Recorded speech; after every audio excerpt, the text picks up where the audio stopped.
नमस्कार Soni creative channel को आपको अनेक अनेक स्वागत। आज मुझे कंकड़ा किपरि बछा जाए किपरि ताको रंधिले बहुत टेस्ट आसो मुझे ये रेसिपी मध्यम कहबी। आपड़ देखो बापा को कही मत तो बहुत डर लगे कहीं से कंकड़ा को जब ठीक भाव तुम न बाहर कर से पूरा आंगुड़ी काटिदेव से बापा को कहीकि टिके क्लीन करने को कहीदी। बर्तमान गरम पानी फुटी सारापर बापा को कही टे कंकड़ा को यहीपरि भाव में पकई जितेबाला से भल भाव में फुटी जाए तार कलर देखिए आप जापे पूरा लाल हो गलानी।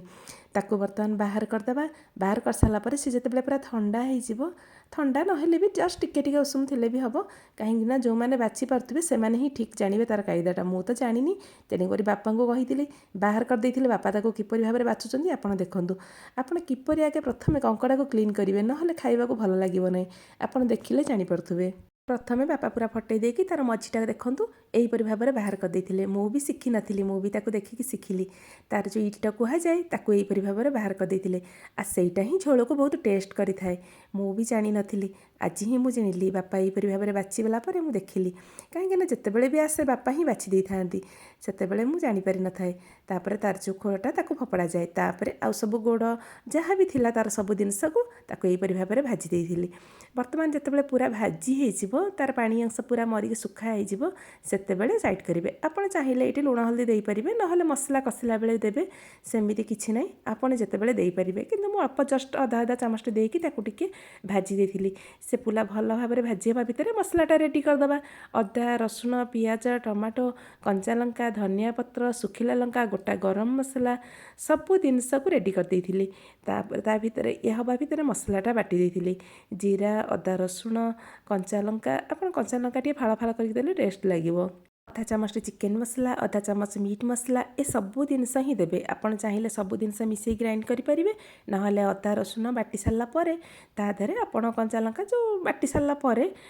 गोटा धनिया भी अधा चामचटे जीरा देती जो गुंड मसला जहाँ कहली आपड़ जिते पानी फुटो से देपारे तेल गरम है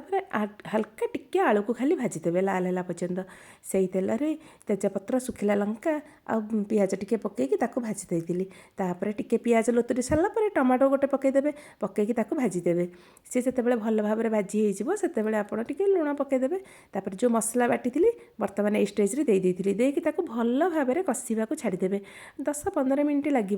आप जमा तरतर हे नहीं मसला जिते कषि हम से टेस्ट लगे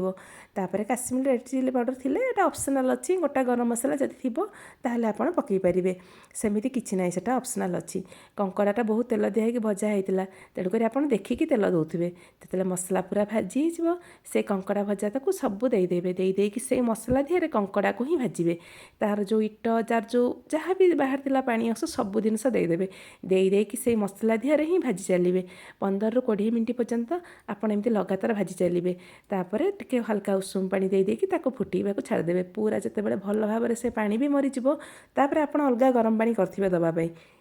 सबू भल भाव में फुटिकी जितेबाला पूरा कषि होते जो गरम मसला गुंड आपको कही मेथी पत्र कही